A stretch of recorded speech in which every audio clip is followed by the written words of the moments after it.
예레미야애가 세장 19대 20절과 에베소서 4장 17절에서 본 인간의 한계와 하나님의 치유. 예레미야애가 세장 19대 20절에 기록된 내 고통과 나의 쓴 것을 기억하라는 외침은 인간 존재가 직면하는 근본적 고통을 드러냅니다. 이 고통은 성적 매력 부족, 역량 한계, 나이 차별, 비호감 인상 등 현대 사회가 던지는 다양한 도전에 대한 반응으로 나타납니다. 성경은 이러한 인간의 약점을 인정하지만 동시에 하나님의 치유와 회복의 가능성을 제시합니다. 1. 성적 매력 부족과 역량 한계. 에베소서 4장 17절의 경고와 치유. 에베소서 4장 17절은 너희가 이방인같이 허무한 마음으로 살아가지 말라고 경고합니다. 당시 에베소는 아르테미스 신전의 방탕한 문화가 지배하는 도시였으며 성적 타락과 부도덕이 만연했습니다. 이 같은 환경에서 신자들은 옛 생활 방식으로의 유혹에 직면했습니다. 사도 바울은 이방인의 방탕함을 버리도록 권면하며 새 사람을 입어 하나님을 따라 의와 진리의 거룩함으로 살아가라. 에베소서 4시 24분는 새로운 삶의 방식을 제시합니다. 성적 매력 부족이나 역량 한계가 개인에게 주는 상처는 현대 사회의 경쟁적 분위기와 유사합니다. 에베소 신자들이 옛 동료들과의 유대에서 벗어나야 했듯 우리는 사회가 정한 기준에 맞추려는 압박에서 벗어나야 합니다. 에베소서 4장 17절은 진리 안에서 새로운 정체성을 찾으라고 촉구합니다. 이는 인간의 외부적 평가가 아닌 내적 성장에 초점을 맞추라는 의미로 해석될 수 있습니다. 2. 나이 차별. 학개서 2장 4절의 격려와 하나님의 약속. 학개서 2장 4절은 내가 너희와 함께 하겠다는 하나님의 약속을 선포합니다. 당시 이스라엘 백성들은 솔로몬 성전의 영광을 본 자가 더 이상 업자 재건을 포기하려 했습니다. 그러나 학개는 너희가 시작한 일을 끝까지 하라고 격려하며 내가 너희와 함께 한 것처럼 이제도 함께 하겠다. 학개이 4는 말씀으로 희망을 주었습니다. 나이 차별은 사회가 만든 인위적 장벽입니다. 요엘 2장 28대 32에서는 늙은 자나 젊은이, 남종이나 여종이라도 하나님의 영을 받을 수 있다고 선언합니다. 이는 나이나 신분이 아니라 신앙의 진정성에 초점을 맞추라는 의미입니다. 학개서 2장 9운 이전에 이전 영광을 본 자가 누구냐고 묻지만 이는 과거의 기준을 버리고 현재를 사는데 초점을 맞추라는 교훈으로 읽힙니다. 나이에 따른 한계는 하나님의 역사가 시작되는 지점입니다. 3. 비호감 인상. 에베소서 2장 11대 22의 분열 극복과 화해. 에베소서 2장 11절은 너희는 본래 이방인이요 라고 선언합니다. 당시 유대인 그리스도인과 이방인 그리스도인 사이에 차별이 존재했지만 복음은 유대인과 이방인을 하나의 몸으로 만드셨다. 에베소서 2시 16분는 진리를 선포합니다. 십자가는 모든 차별의 벽을 허물었으며 평안의 복음, 에베소서 2시 17분을 통해 화해를 이루었습니다. 비호감 인상은 인간의 편견이 만든 벽입니다. 베드로후서 3장 8은 주께선 한날이 천년 같고 천년이 한날 같음. 2베드로 3, 8이라고 말하지만 이는 인간의 시간 개념을 초월하는 하나님의 관점을 상기시키는 말씀입니다.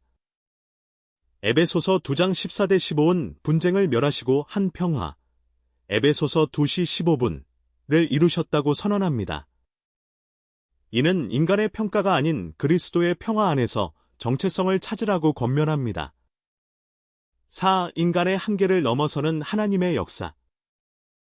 예레미야애가 3장 19대 20절에 내 고통과 나의 쓴 것을 기억하라는 외침은 인간의 한계를 인정하는 동시에 내가 이르리라.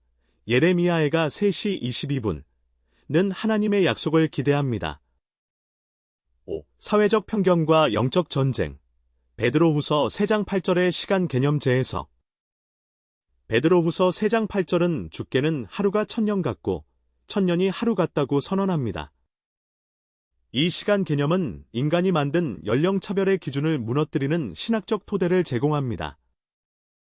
20대의 젊음을 절대적 가치로 여기는 현대 사회에서 이 말씀은 생애 주기를 하나님의 주관적 시간 속에서 재해석하도록 요청합니다. 사도 베드로가 당시 조롱받던 종말론적 기대에 응답한 이 진리는 오늘날 나이를 이유로 경력의 문을 닫는 사회적 관행에 정면으로 도전합니다.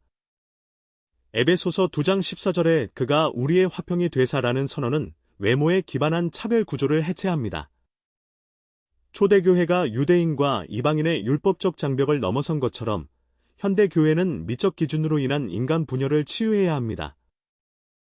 에베소 신자들이 이제는 멀리 있던 자도 그리스도의 피로 가까워진 자, 에베소서 2시 13분, 나 선포받았듯, 외모 열등감에 시달리는 이들은 피조물의 본래적 아름다움을 회복해야 합니다. 6. 공동체적 치유의 장. 학개 2장 5절의 출애굽 사건 재현. 학개 2장 5절은 너희가 애굽에서 나올 때에 말한 언약을 따라 내 영이 너희 중에 머물러 있나니 두려워하지 말라고 기록합니다. 이는 개인의 한계를 넘어 공동체적 차원의 치유가 필요함을 시사합니다. 출애굽 사건이 집단적 해방의 상징이었듯 현대 사회의 차별 구조 역시 개인보다 체제적 문제입니다. 학계 선지자의 공동체 각성 운동은 오늘날 교회가 나이, 외모, 성적 매력 등으로 인한 상처를 치유하는 사회적 병원 역할을 해야 함을 암시합니다. 에베소서 4장 23절의 심령이 새롭게 되어 라는 명령은 개인적 갱신보다 공동체적 변혁을 지향합니다. 바울이 에베소 교회의 한 몸과 한 성령, 에베소서 4를 강조한 것처럼 현대 신자들은 서로의 결핍을 그리스도의 몸된 교회가 채워야 합니다. 성적 매력 부족으로 고민하는 이에게는 순결의 아름다움을, 역량 한계를 느끼는 이에게는 은사 발견의 기쁨을 나누는 것이 공동체의 사명입니다. 7. 영적 성장의 역동성. 예레미야애가 3장 21대 23절의 소망 구조. 예레미야애가 3장 21절은 내가 이것을 생각함으로 내게 소망이 있도다라고 고백합니다. 이는 고통의 기억이 소망의 밑거름이 되는 역설적 구조를 보여줍니다. 성적 매력 부족으로 인한 좌절, 역량 한계에 대한 두려움, 나이 차별의 상처들은 모두 여호와의 자비와 긍휼이 무궁하심으로 예레미야애가 3시 22분 재해석되어야 합니다. 예레미야가 파괴된 예루살렘 성벽 앞에서 발견한 소망은 현대인에게도 상처를 성장의 계기로 삼는 영적 각성을 요구합니다. 베드로후서 3장 13절에 우리는 그의 약속대로 의가 거하는 바 새하늘과 새 땅을 바라보도다 라는 말씀은 모든 인간적 기준이 무너질 종말론적 비전을 제시합니다. 외모, 나이, 성적 매력 등 현세적 가치 척도가 사라질 그날을 바라보며 신자들은 경건한 행위와 경건함을 사모하는 마음, 베드로후서 3시 11분으로 현재를 살아가야 합니다. 8. 치유의 실천적 방안. 에베소서 4장 20대 24절의 존재론적 변혁. 에베소서 4장 22대 24절은 옛사람을 벗어버리고 새 사람을 입으라고 명령합니다.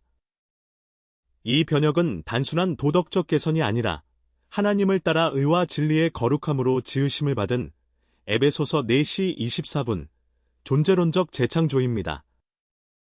성적 매력의 사회적 기준에 집착하는 옛사람을 벗어던지고 하나님의 형상으로서의 참된 아름다움을 회복해야 합니다.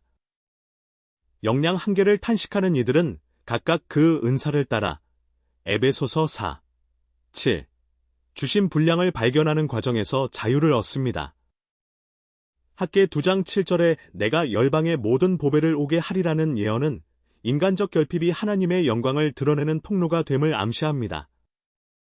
나이 차별로 소외당한 이들이 오히려 지혜의 보고가 되고 비호감 인상으로 평가절하된 이들이 그리스도의 평화를 전하는 얼굴로 변모하는 것이 교회의 기적입니다. 9. 종합적 적용. 상처받은 현대인을 향한 영적 처방. 예레미야애가 3장 25절의 여호와는 자기를 앙망하는 자들에게 자기를 찾는 영혼들에게 선하시도다라는 선언은 모든 상처를 하나님과의 만남의 장소로 전환시킵니다. 성적 매력 부족은 순결의 가치를 재발견하는 계기가 되며 역량 한계는 하나님의 강한 역사를 체험하는 통로가 됩니다.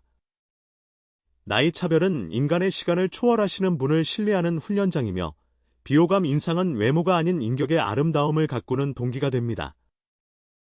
에베소서 2장 10절에 우리는 그가 만드신 바라 그리스도 예수 안에서 선한 일을 위하여 지으심을 받은 자니라는 말씀, 각자를 독특하게 창조하신 하나님의 목적을 상기시킵니다. 인간의 기준에 맞추려는 노력을 멈추고 그리스도 안에서 새롭게 지으심 받은 자아를 발견할 때 모든 결핍은 충만으로 변모합니다. 이상의 성경적 통찰은 현대인의 정체성 위기를 치유하는 영적 처방전입니다. 개인의 한계를 인정하는 데서 그치지 않고 그것이 하나님의 영광을 드러내는 통로임을 선포하는 복음의 역동성이야말로 상처받은 영혼들에게 참된 자유를 선물할 것입니다.